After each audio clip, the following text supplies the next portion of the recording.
Hi viewers, welcome to our channel. ప్రస్తుతం మనతో పాటు సీనియర్ జర్నలిస్ట్ దామో బాల సార్ ఉన్నారు. వారితో మాట్లాడదాం. నమస్కారం సార్. నమస్తే.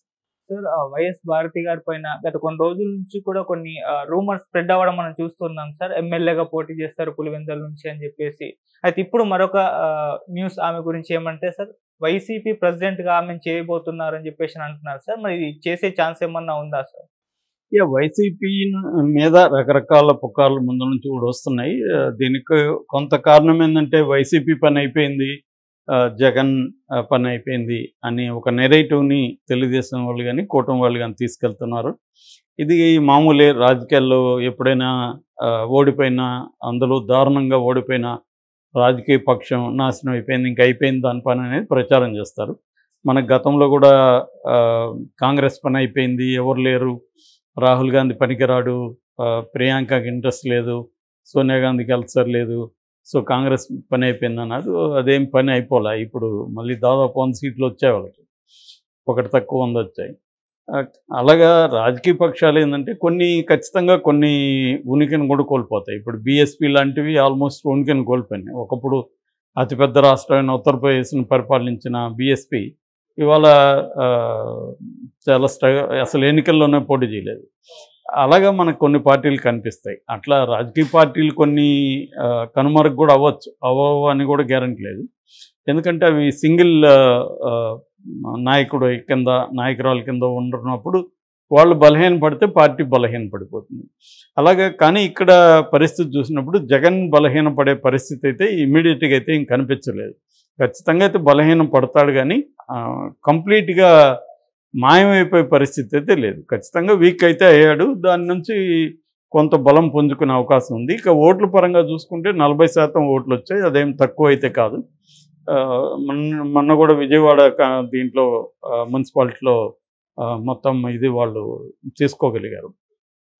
కాబట్టి ఇంకా రకరకాల ఎలక్షన్స్ ఉంటాయి. రెండోది వీళ్ళ పరిపాలన కంపేర్ చేస్తారు వీళ్ళు, ఎందుకంటే గత విపరీతంగా వైసీపీ అరాచక పాలన, అభివృద్ధి లేదు అన్నారు. ఇప్పుడేమో చంద్రబాబు మళ్ళీ జగన్ మీద నెపమేస్తున్నాడు, పరిశ్రమలు రావట్లేదని జగన్ చూసి భయపడుతున్నారంట. మరి నువ్వు భయపడకుండా ఎందుకు తేలేకపోతున్నావు? నువ్వు పెద్ద పుడింగి విజనరీ అని కదా ప్రచారం చేశారు. మరి అంత విజనరీ అయితే పనికిమాలిన జగన్ని చూసి రాకుండా ఉంటే ఇంకా ఈ విజన్ దేనికి? వేస్ట్ కదా. సో అదేదంటారు, ఆడలేనోడు మధ్యలో ఓడన్నాడని అలాగా ఉంది. ఎందుకంటే ఇవన్నీ ఏదో ప్రచారం చేశారు, నిజంగా గ్రౌండ్ రియాలిటీ వేరే ఉంటుంది, దిగినప్పుడే తెలుస్తుంది. రెండోది అప్పులు, కొత్తగా అప్పులు ఉన్నాయా, ఇప్పుడు అప్పులు ఉన్నాయా, ఆర్థిక పరిస్థితి బాగాలేదా అంటున్నాడు. అది తెలిసి మరి ఎందుకు ఇచ్చావు అన్నీ ఇవి 1,20 కోట్ల సంవత్సరానికి ఎక్కడి నుంచి తెద్దామని హామీలు ఇచ్చారు. కాబట్టి ఏంటంటే ప్రతి ఒక్క పొలిటికల్ పార్టీ అనేక అబద్ధాలు చెప్పి దొంగ హామీలు ఇచ్చి అధికారంలోకి వస్తారు. వచ్చిన తర్వాత మళ్ళీ నెపం దేని మీద వెయ్యాలి, వీళ్ళు అమలు చేయలేరు. కాబట్టి ఇదే జరుగుతుంది. సో అందువల్ల ఈ ఓవరాల్ దీంట్లో ఏంటంటే జగన్ పని అయిపోయింది, వైసీపీ పని అయిపోయింది అన్న ఒక నెరేటివ్ని వీళ్ళు బలంగా తీసుకెళ్తున్నారు. అందువల్ల రకరకాల పుకార్లు క్రియేట్ చేస్తున్నారు. ఇది జగన్ రిజైన్ చేసేస్తున్నాడని, పులివెందుల నుంచి పార్లమెంట్కి వెళ్ళబోతున్నాడని, పులివెందుల ప్లేస్లో భారతిరెడ్డిని తీసుకొస్తున్నారని ఒకటి. రెండోది ఈరోజు కూడా కొన్ని తెలుగుదేశం వెబ్సైట్లు, పేపర్లు రాసి విజయమ్మని ఒప్పించారు, విజయమ్మ పులివెందుల నుంచి పోటీ చేయబోతుంది అనేది ఒక న్యూస్. సో అంతకుముందు కూడా మనం కూడా చెప్పుకున్నాం, కాంగ్రెస్లో విలీనం చేసేస్తారనేది కూడా ఒక న్యూస్. సేమ్ మనకి ఈ 2 రాష్ట్రాలు కంపేర్ చేస్తే ఇక్కడ కాంగ్రెస్ కూడా బీఆర్ఎస్ మీద అదే చేస్తుంది. బీఆర్ఎస్ బీజేపీలో విలీనం అని ఇక్కడ కూడా ప్రచారం చేస్తుంది. ఈ 2 కూడా జరిగే వ్యవహారాలు అయితే కాదు. కాకపోతే కంపారేటివ్లీ బీఆర్ఎస్ జగన్తో కంపేర్ చేస్తే జగన్ కొద్దిగా బెటర్ పొజిషన్లో ఉన్నట్టుగా మనకు కనబడుతుంది. ఎందుకంటే జగన్కి రాజ్యసభ సభ్యులు ఉండడం, 4 లోక్సభ సభ్యులు ఉండడం, దీనివల్ల జగన్ కొద్దిగా ఇది ఉంది. ఇక్కడ ఇంకొంత వీక్గానే ఉంది బీఆర్ఎస్. సో మొత్తం బీఆర్ఎస్ పార్టీ కాంగ్రెస్లోకి లెజిస్లేటివ్ పార్టీ విలీనం అయిపోయే అవకాశం కూడా ఇక్కడ కనబడుతుంది. అయితే ఇప్పుడు జగన్ మీద ఎందుకు ఇవి వస్తున్నాయంటే, ఒకటి జగన్ అసెంబ్లీలోకి పోయి అవమానాల పాలవడం ఎందుకు అన్న పరిస్థితి జగన్కు ఉంది. అది వాస్తవం కూడా. ఎందుకంటే ఖచ్చితంగా వాళ్ళు అవమానిస్తారు. గతంలో జగన్ కూడా అవమానించాడు కాబట్టి ఇప్పుడు వీళ్ళు కూడా అవమానిస్తారు. సో గతంలో కూడా చంద్రబాబు ప్రతిజ్ఞ చేసి అసెంబ్లీకి రాలేదు కదా. సో ఇప్పుడు జగన్ కూడా వెళ్తే ఇబ్బంది కాబట్టి వెళ్లకుండా ఉందాం అనేది ఆలోచించవచ్చు. అందువల్ల ఏమన్నా రిజైన్ చేస్తాడా? కానీ రిజైన్ చేస్తే పార్లమెంట్కి ఎందుకు వెళ్తాడు? పార్లమెంట్కి వెళ్తే ఇక్కడ వీక్ అయిపోతుంది కదా. భారతిరెడ్డిని పార్టీని ఎలా నడపగలదు? నిజానికి క్రైసిస్ ఉన్నప్పుడు అనుభవజ్ఞుడైన లీడర్ కావాలి, కానీ కొత్తగా ఆమెను పెడితే అమ్మాట ఎవరు వింటారు? ఆమెకి అన్ని న్యూయాన్సెస్ ఏం తెలుస్తాయి రాజకీయ నాయకులు?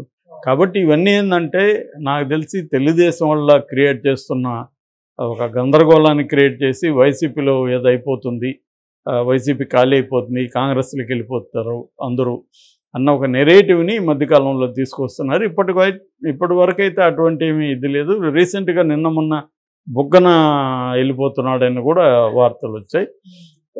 సో ఖచ్చితంగా కొంతమంది వెళ్ళిపోయేవాళ్ళు వెళ్ళిపోతారు. ఎందుకంటే కేసులు ఇవన్నీ భరించాలి కదా. ఎవరికి ఇవాళ రాజకీయ నాయకులు పార్టీ లాయల్టీ అనేది కూడా ఏం లేదు. వైసీపీలో ఉండేవాళ్ళు చాలామంది తెలుగుదేశం నుంచి వెళ్ళిన వాళ్ళు ఉన్నారు, వైసీపీలో కాంగ్రెస్ నుంచి ఉన్న వాళ్ళు ఉన్నారు, అలాగే తెలుగుదేశంలో ఉన్న వాళ్ళు చాలామంది వైసీపీ వాళ్ళు ఉన్నారు. ఇక్కడ ఏ పార్టీ ఎవడనేది ఇవాళ లేదు. అసలు ఏ పార్టీలో ఈరోజు ఉన్నాడో రేపు ఏ పార్టీలో ఉంటాడో వాడికే తెలియని పరిస్థితి ఇవాళ నెలకొంది. రెండోది ఏం చేస్తారు? చంద్రబాబు ఇప్పుడు అబ్సల్యూట్ మెజార్టీ ఉంది కాబట్టి ప్రెజర్ చేస్తారు. ఈ ప్రెజర్ టాక్టిక్స్ అనేది కూడా ప్రతి రాజకీయ పార్టీ చేస్తుంది అధికారంలో ఉంది. ఇక్కడ ఇప్పుడు కాంగ్రెస్ అదే చేస్తుంది, ఇంతకుముందు జగన్ అదే చేశాడు, ఇంతకుముందు కేసీఆర్ అదే చేశాడు. అంటే ప్రత్యర్థుల్ని ప్రెజర్ చేయడం, ప్రలోభ పెట్టడం, ఇది క్యారెక్టరిస్టిక్ పాలసీ. ఇది తరతరాలుగా వచ్చేది, కొత్తది కూడా ఏం కాదు. దీన్ని అందరూ అమలు చేస్తారు. అంటే ప్రెజర్ చేయడం వల్ల నువ్వు ఆ పార్టీలో ఉండకూడదు, ఎందుకంటే ఆ పార్టీని వీక్ చేయాలనేదే ప్రతి ఒక్కడి టార్గెట్. కేసీఆర్ టార్గెట్ కాంగ్రెస్ని వీక్ చేయాలి కాబట్టి కాంగ్రెస్లో ఉన్న వాళ్ళు మెజార్టీ లాక్కున్నాడు, తెలుగుదేశంలో మెజార్టీ లాక్కున్నాడు. ఇప్పుడు రివర్స్లో బీఆర్ఎస్ వాళ్ళు మెజార్టీ లాక్కునే పనిలో కాంగ్రెస్ ఉంది. అక్కడ కూడా తెలుగుదేశం కూటమి కూడా ఇప్పుడు అదే పని చేస్తుంది. తన అయితే వాళ్ళని తన దగ్గరికి తీసుకునే ఆలోచన లేదు, కానీ వైసీపీని ఖాళీ చేయాలి.